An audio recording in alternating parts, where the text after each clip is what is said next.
interesting NBA news today. The trade deadline has now been moved before All-Star Weekend. It's going to be 10 days before the big game. And the reason why the NBA is changing this is because they don't want players during All-Star Weekend to be in interviews talking about trades and rumors. Because if you remember last season, DeMarcus Cousins was traded right after the All-Star game. So during the All-Star game, the teams were figuring out the specifics of the trade, getting the numbers down. DeMarcus Cousins, he was getting a lot of questions from reporters during the whole weekend.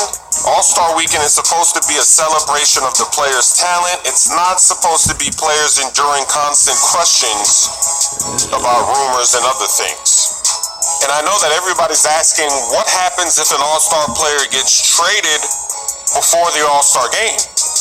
Do they switch conferences for the game? So far, the NBA has not said what's going to happen, but I'm just going to guess and say that the player will probably still play for the conference that he was voted for initially, since he played that conference for the first half of the season. I think that makes sense, but that's not locked in stone. I don't know what the said yet, so don't take that as a quote.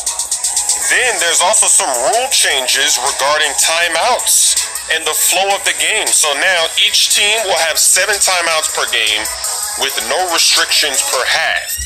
All team timeouts will be 75 seconds. In the past, full timeouts were 90 seconds and 20-second timeouts were 60 seconds. So both of them now are going to be 75 seconds. All 4 periods will have 2 mandatory timeouts, which will take place after the first stoppage under the 7 and the 3-minute marks.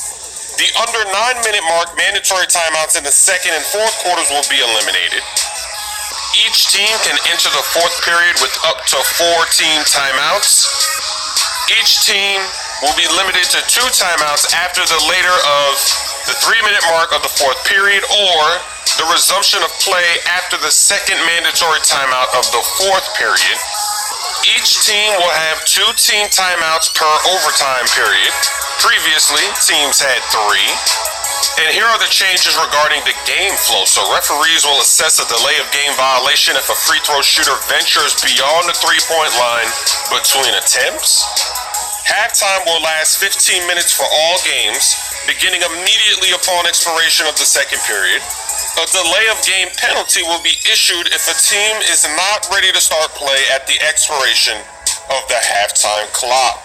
Let me know what you think of these changes to the timeouts and for the trade deadline.